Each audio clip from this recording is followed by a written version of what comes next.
ব্যবসা বাণিজ্যের বিশ্লেষণ নিয়ে ডিবিসি নিউজের নিয়মিত আয়োজন ইসলামী ব্যাংক টালিখাতায় স্বাগত জানাচ্ছি সুরভি আলম তরণী। দেশের ইতিহাসে এবারই প্রথম বাজেটের আকার কমার বিপরীতে বেশি করে রাজস্ব আহরণের পরিকল্পনা করা হয়েছে। তবে চলতি অর্থ বছরের 10 মাসের লক্ষ্যমাত্রার তুলনায় প্রায় 1.25 লাখ কোটি টাকা রাজস্ব আহরণ কম করতে পেরেছে এনবিআর। এমন বাস্তবতায় বিশেষজ্ঞরা বলছেন রাজনৈতিক সহ নানা অনিশ্চয়তায় বাজেট আহরণ কম হচ্ছে। তার মধ্যে আগামী অর্থ বছরের বাজেটে রাজস্ব লক্ষ্যমাত্রা বাড়িয়ে ধরা অবাস্তব পরিকল্পনা।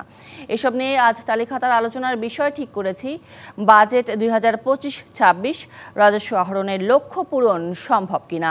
আলোচনা করতে আমাদের সাথে অনলাইনে যুক্ত আছেন জাতীয় রাজস্ব বোর্ড এনবিআর এর সাবেক চেয়ারম্যান ডক্টর মোহাম্মদ আব্দুল মজিদ এবং ঢাকা বিশ্ববিদ্যালয়ের অর্থনীতি বিভাগের অধ্যাপক ডক্টর শাহাদাত হোসেন সিদ্দিকী। আপনাদের দুজনকে স্বাগত আজকে আমাদের টালিখাতার আয়োজনে। আমি প্রথমে জনাব ডক্টর শাহাদাত হোসেন সিদ্দিকী আপনার কাছে জানতে চাই, চলতি অর্থ বছরের যদি 10 মাসে আমরা তাকাই তাহলে দেখতে পাই যে রাজস্ব আহরণে ঘাটতি প্রায় 71,000 কোটি টাকা। এই বাস্তবতায় তাহলে 2025-26 অর্থ বছরের 5,18,000 কোটি টাকার রাজস্ব আহরণ লক্ষ্য আসলে কতটা যৌক্তিক বা লজিক্যাল? জি ধন্যবাদ। দেখুন, যে কোনো স্টেটমেন্টের যেমন পজিটিভ সাইড থাকে তেমনি নেগেটিভ সাইডেও থাকে। এখন বিষয়টা হচ্ছে আমরা কোন বাস্তবতার উপর দাঁড়িয়ে এই প্রাক্কলনটা করছি সেটা গুরুত্বপূর্ণ। যেমন আপনি যদি বলেন এই বাজেটের কথা, এই বর্তমান বাজেট 24-25-এর কথায় আমরা কিন্তু আমাদের কোনো কিছু কাঙ্ক্ষিত যা প্রাক্কলিত যা কোনো কিছু অর্জন করতে পারছি না। সেটা হচ্ছে আমাদের প্রবৃদ্ধি 6.5% ধরা হয়েছিল, প্রবৃদ্ধি আমরা এখন 4% চিন্তা ভাবনা করছি। একইভাবে আপনি যদি মূল্যস্ফীতির কথা বলেন 6.5% ধরা হয়েছিল, সেই জায়গায়ও কিন্তু আমরা সফলতা দেখতে পাই না। একইভাবে আমরা 4,62,000 কোটি টাকা এনবিআর কর্তৃক সংগ্রহের প্রাক্কলন করা হয়েছিল, যেটা এই 10 মাসে 71,500 কোটি টাকা পিছিয়ে পড়েছে। আর বাকি 2 মাসে সাধারণত মে এবং জুন মাস অর্থ সংগ্রহটা বেশি হয়ে থাকে, কারণ অনেক ধরনের নেগোসিয়েশন হয়, তো ওই সব জায়গাগুলো থেকে অর্থটা আসে। কিন্তু এই বছর প্রেক্ষাপট ডিফারেন্ট। কথা হচ্ছে যে আপনারা জানেন এনবিআর পৃথকীকরণ, এনবিআর বিলুপ্তিকরণ থেকে শুরু করে তাদের যে বিভাজন তৈরি করা হয়েছে, কলম বিরতি, কর্মবিরতি বলেন, সবকিছুর মধ্য দিয়ে আমরা কিন্তু সেই মে মাসের যে প্রত্যাশিত সেই জায়গায় যে পিছিয়ে পড়বো সেটা নির্দ্বিধায় বলা চলে। জুন মাসেও সেটার একটা ফলাফল কিন্তু একই ধরনের, মানে এটাও ক্ষতিগ্রস্ত করবে মে এবং জুনের। অতএব সার্বিকভাবে লক্ষ্যমাত্রা পূরণ করছি না। এবং বাংলাদেশের, আমি আপনার প্রশ্নের উত্তরে যাচ্ছি যে বাংলাদেশে আমরা এখন যখন দাঁড়িয়ে আছি, আমি যদি বলি ব্যবসা বাণিজ্যের কথা, আপনি বলবেন মন্দা চলছে। আপনি যখন জিনিস মন্দা চলছে ইন এ সেন্স, আপনি যখন বিক্রেতার বিক্রির পরিমাণ দেখবেন মানুষ আসলে কম ভোগ করতে পারছে, কারণ উচ্চ মূল্যস্ফীতিতে মানুষের ভোগ কম হবে, এটাই স্বাভাবিক। সেটা কিন্তু ভবিষ্যৎ ব্যবসাকে আরো সংকুচিত করে দেয়। অতএব ব্যবসা বাণিজ্য যে ভ্যাট কালেকশন হয়, আপনি বলতে পারেন 23 সালে আমরা 15% এনবিআর এর সক্ষমতা অনুযায়ী 15% প্রবৃদ্ধি অর্জন করতে পেরেছিল। আর এই 10 মাসে যদি প্রবৃদ্ধির কথা বলেন তাহলে সেই প্রবৃদ্ধির মাত্রা দাঁড়াচ্ছে হচ্ছে 3-এর কাছাকাছি অথবা 2.8%। এখন প্রশ্ন হচ্ছে গত বছরের প্রবৃদ্ধি কিন্তু এই বছরের 23-24-এর প্রবৃদ্ধি 24-25-এ ধরে রাখতে পারি নাই। তার মানে হচ্ছে এই জায়গায় আমাদের দুর্বলতাটা কোথায়? 23-24-এ বেশি প্রবৃদ্ধির কারণ ছিল উচ্চ মূল্যস্ফীতির কারণে অনেক জিনিসপত্রের দাম বেড়ে গিয়েছিল, তখন মানুষ খরচ করেছে। কিন্তু এখন যখন এই মূল্যস্ফীতিটা বছরের পর বছর থাকে তখন কিন্তু মানুষ আর সেই অর্থের সংগ্রহ থাকে না, তখন স্বাভাবিকভাবেই ভোগ সংকুচিত হয়ে আসে, ব্যবসা বাণিজ্য সংকুচিত হয়ে আসে, রাজনৈতিক অনিশ্চয়তা যেহেতু আছে, অতএব সেই জায়গাটাও কিন্তু প্রভাব পড়বে। অতএব 57,000 কোটি টাকা অতিরিক্ত সংগ্রহ করার যে প্রাক্কলন করা হয়েছে, এই বছর যদি আপনি 75,000 কোটি টাকা, সেটা আসলে প্রকৃতপক্ষে 1 লাখ কোটি টাকার পিছনে যাবে। তাহলে গত বছরের যেটা ধরা হয়েছিল কমিয়ে ধরা হয়েছিল 4,63,000 কোটি টাকা, তার সাথে যদি 57,000 কোটি টাকা যোগ করেন, সেটা স্বাভাবিকভাবেই বর্তমান ব্যবসা বাণিজ্য, অর্থনৈতিক যে স্থবিরতা, সবকিছুর বিবেচনায় সেটাও কিন্তু এক ধরনের, আমি বলবো যে বাস্তব ভিত্তিক নয়। একদম পরিষ্কার ডক্টর শাহাদাত হোসেন সিদ্দিকী, অসংখ্য ধন্যবাদ। আমি একটু ডক্টর আব্দুল মজিদ স্যার আপনার পর্যবেক্ষণ জানতে চাই। এই যে এনবিআর ভেঙে যে নতুন কাঠামো তৈরি করা হলো তা আসলে কেমন হলো, আর এই লক্ষ্যে যে 5,18,000 কোটি টাকার রাজস্ব আহরণ কি আদৌ সম্ভব কিনা আপনার পর্যবেক্ষণ জানতে চাচ্ছি। ধন্যবাদ। এনবিআর ভেঙে দেওয়ার অংশটাকেই আমি একটু অন্যভাবে বলি। এনবিআর ভেঙে দেওয়া হয়নি, এনবিআর আপগ্রেড হয়েছে। যাই হোক, বিষয়টা এখন সরকার এবং পরিস্থিতির উপরে নির্ভর করছে। পয়েন্ট হচ্ছে যেটা লক্ষ্যমাত্রা, যেটা লক্ষ্যমাত্রা ধরা হয়েছে, ডক্টর সিদ্দিকী খুব সুন্দরভাবেই বলেছেন, স্বাভাবিকভাবে বলেছেন যে প্রাক্কলনটা বাস্তব ভিত্তিক বা বাস্তবতাকে বিবেচনায় নিয়ে করা যায়নি, এটা ঠিক। কিন্তু অ্যাট দ্য সেম টাইম এটাও বুঝতে হবে এই অর্থনীতিতে প্রচন্ডভাবে একটি বৈষম্য বিদ্যমান। কর দাতা এবং কর আহরণকারীর মধ্যে বিরাট একটা পার্থক্য বিদ্যমান, দূরত্ব বিদ্যমান। এবং যারা বড় করদাতা, যাদের কাছে কর ধরার কথা, তাদের কাছে কর ধরা হচ্ছে না, যাচ্ছে না, দিচ্ছে না তারা। সেই ধরনের কোনো পরিবেশ, প্রয়াস, প্রচেষ্টা নাই। অন দ্য আদার হ্যান্ড, যারা দিন এনে দিন যে, মানে আমি বলছি যারা সাধারণ করদাতা, তাদের উপরেই এই চাপটা পড়ছে।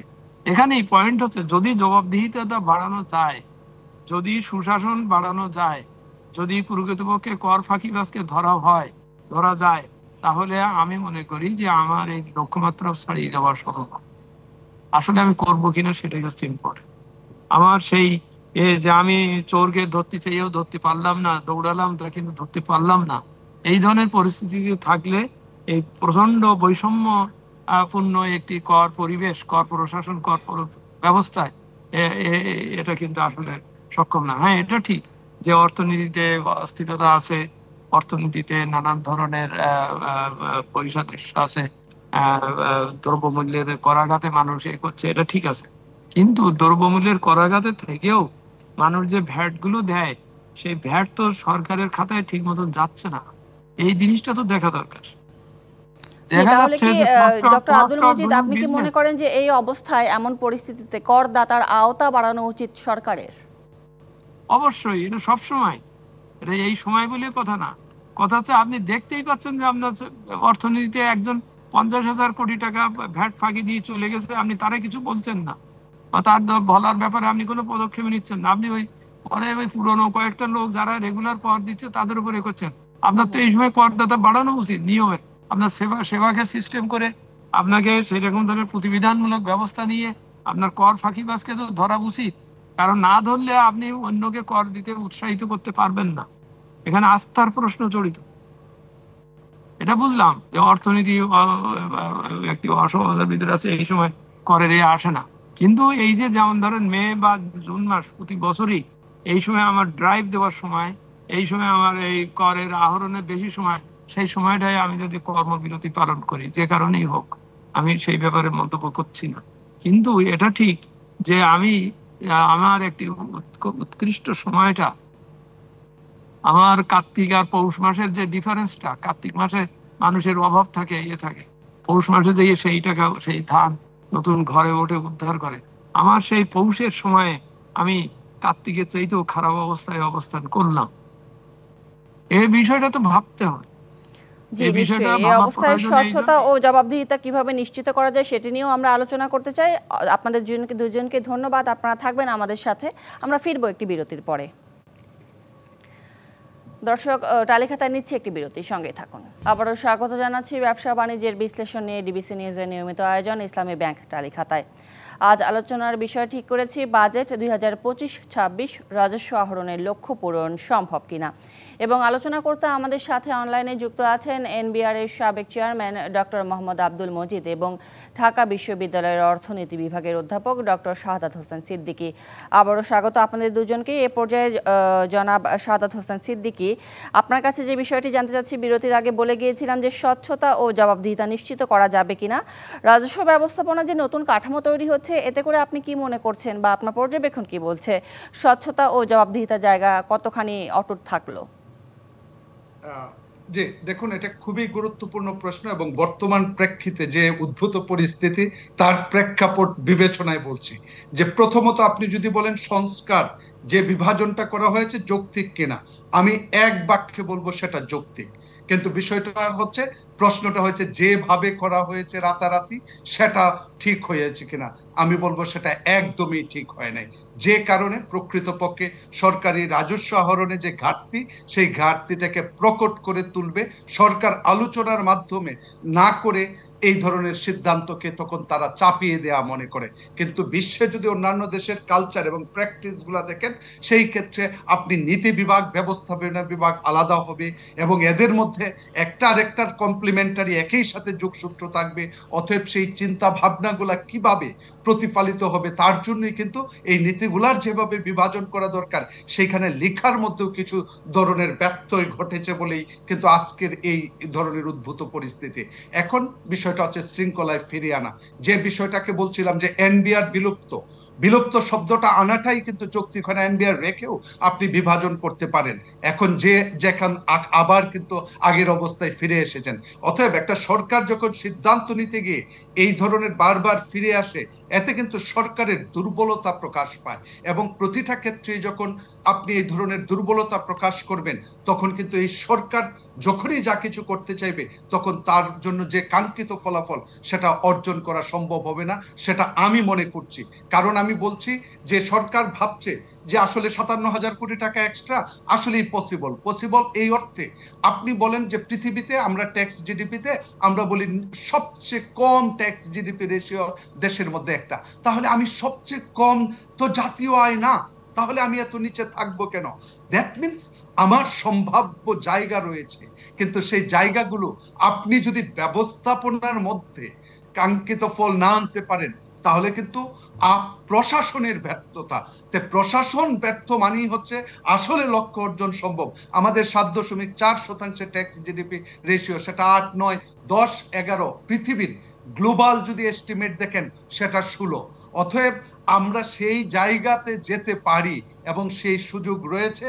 এবং আপনি যদি বিভিন্ন ধরনের পরিসংখ্যান দেখেন, সরকার ইচ্ছা করলে অবশ্যই সংগ্রহ করতে পারে। ট্যাগ কর ফাঁকি কথাটা যেটা মজিদ ভাই স্পষ্টভাবে বললেন, আসলে আপনি কাদেরকে ফাঁকি দেওয়ার ব্যবস্থা করছেন, সেইগুলা কিন্তু ব্যবসা বাণিজ্য যারা করছে, যারা কোটিপতি, তাদেরকেই কোটি কোটি টাকা, 1,18,000 কোটি টাকা কর ফাঁকির হিসেব, যেটা সিপিডির বিভিন্ন পরিসংখ্যান থেকেও চলে আসে। অতএব আমি মনে করি কর ব্যবস্থাপনা যেভাবেই বিভাজন হোক না কেন, যদি ব্যবস্থাপনা সুন্দর হয়, ট্রান্সপারেন্সি, অ্যাকাউন্টেবিলিটি, যে যুগ সাজসের কথা অর্থাৎ নীতি ও সমন্বয়ের মাধ্যমে রাজস্ব আহরণের লক্ষ্যমাত্রা পূরণ করা সম্ভব। অসংখ্য ধন্যবাদ। এ পর্যায়ে ডক্টর আব্দুল মজিদ, আপনার কাছে জানতে চাই যে এই যে নীতি এবং আহরণ আলাদা হওয়ার মাধ্যমে আসলে রাজস্ব কর্মকর্তাদের ঘুষ দুর্নীতি কি বন্ধ হবে কিনা, আপনি কি মনে করছেন?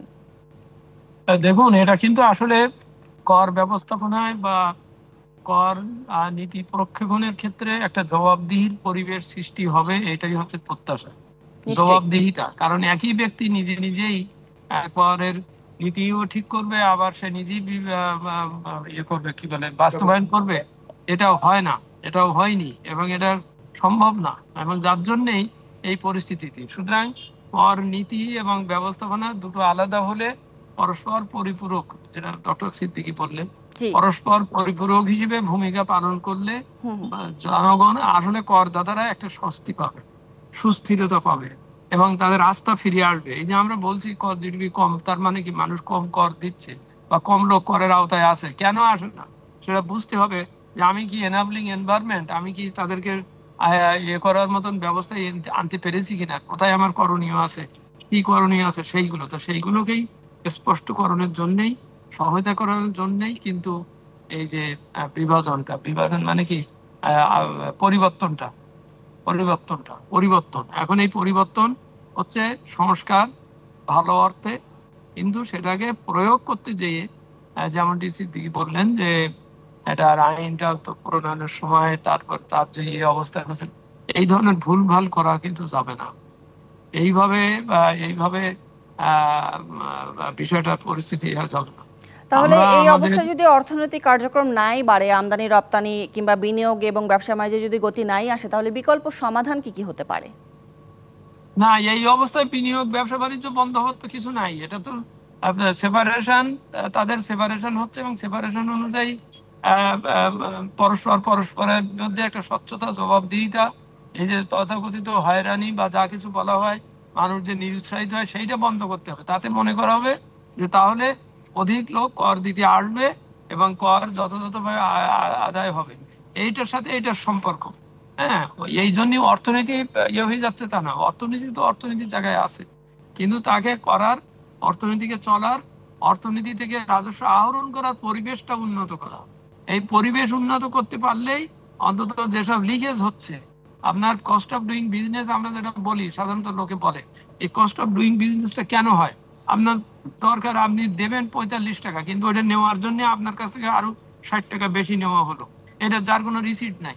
তারপরে আপনার যেমন ধরেন এই যে ভ্যাটের কথাটাই সিম্পল ধরেন, সকলেই কিন্তু ভ্যাটটা দিচ্ছে, সেই ভ্যাটটা কিন্তু সরকারের কোষাগারে যাচ্ছে না। এখন এখানে কি হলো? বিরাট একটা সিস্টেম লস। এই সিস্টেম লসটা এখানেই টাইট দিতে হবে, এখানেই স্বচ্ছতা জবাবদিহিতা বের করতে হবে, জিজ্ঞেস করতে হবে যে তুমি কেন এই যে তুমি অটোমেশনের নামে এতদিন সময় নষ্ট করলা, তোমার প্রকল্পগুলোর কি হলো? কারণ অটোমেশন হলে কিন্তু অনেক সমস্যার সমাধান হয়ে যেত এটা যদি হয়। তাই একটু একটু করে ও একটু করে ও একটু করে, এইভাবে এটা কম্প্রিহেন্সিভ। আমরা যে সংস্কারের যে প্রস্তাবগুলো ফাইনাল রিপোর্ট দিতে যাচ্ছি, আমরা সেখানে কিন্তু এই কথাগুলি বলতেছি। অর্থাৎ যেসব নীতি এবং নীতিমালা গ্রহণ করা হয়েছে সেগুলো বাস্তবায়নের পুরোপুরি সমন্বয় থাকতে হবে। অসংখ্য ধন্যবাদ আপনাদেরকে, ডক্টর সাদাত হোসেন সিদ্দিকী এবং ডক্টর আব্দুল মজিদ, আপনাদেরকে সময় দেওয়ার জন্য। ব্যবসা বাণিজ্যের বিশ্লেষণ নিয়ে ডিবিসি নিউজের নিয়মিত আয়োজন ইসলামী ব্যাংক টালিখাতায় আজ এ পর্যন্তই। ডিবিসির সঙ্গেই থাকুন।